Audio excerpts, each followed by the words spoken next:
Hello guys, meron tayong bagong project, isang motor ng washing machine. Guys, nakaupo yung may-ari.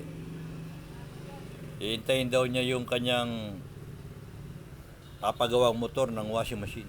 Kaya, umpisa natin guys.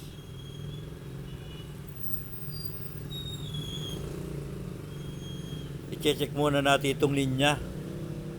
Kung meron siyang continuity. Babalatan ko lang.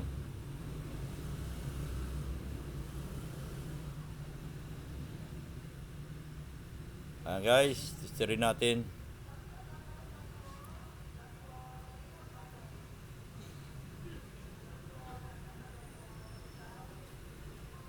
Guys, yung isa may putol. Kaya pala ayaw umandar. May putol isa yan, kulay blue. Susundan lang natin guys kung saan nakakabit yan. Kulay blue yan. Bubuksan natin ang loob.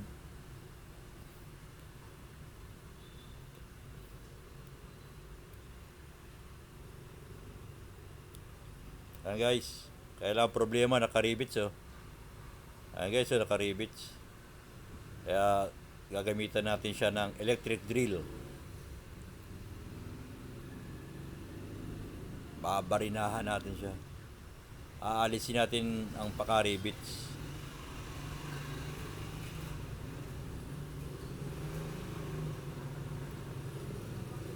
So guys, panoorin nyo hanggang sa huli. Don't skip this video. Guys, tanggal na. Guys, hindi naman sunog. Kaya lang may putol siya. Hanapin natin ang putol. Kulay blue ang walang kontak. Yan. Yan guys.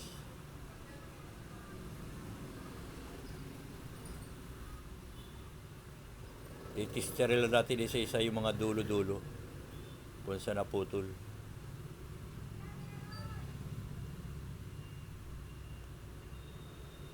Kaya putol ito. Pare, saan kaya putol ito?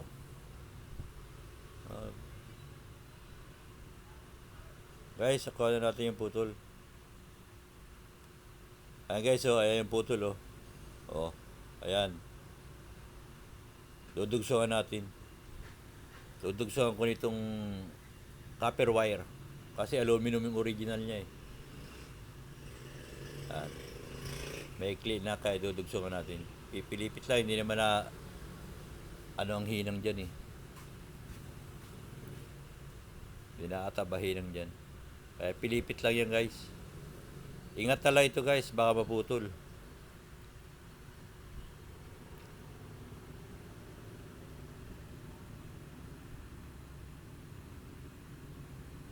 Lagyan natin guys ang spaghetti wire.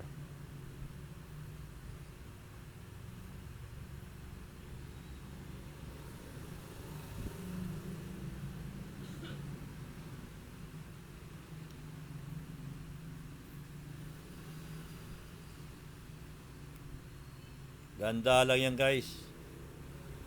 Yan.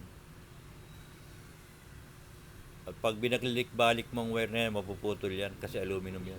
Napakalambot niyan.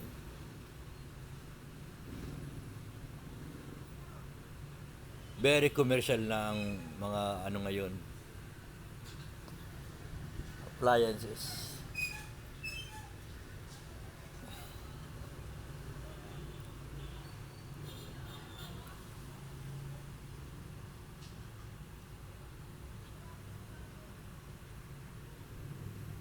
Ingat na lang lagi pagtatali niyan guys.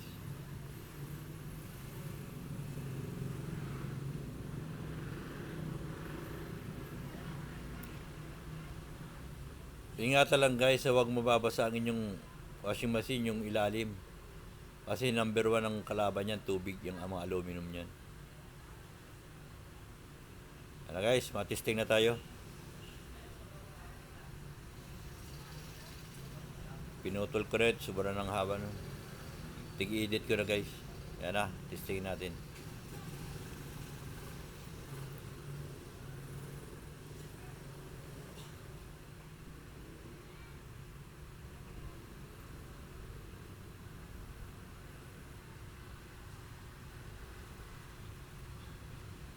Hindi na pakasaksak. Kaya guys, umikot na. Kabila naman. Ma-reverse yan. Ayun guys, nag-reverse na. Ganun lang guys pag re-reverse. Lilipat-lipat mo lang yung linya ng sa capacitor.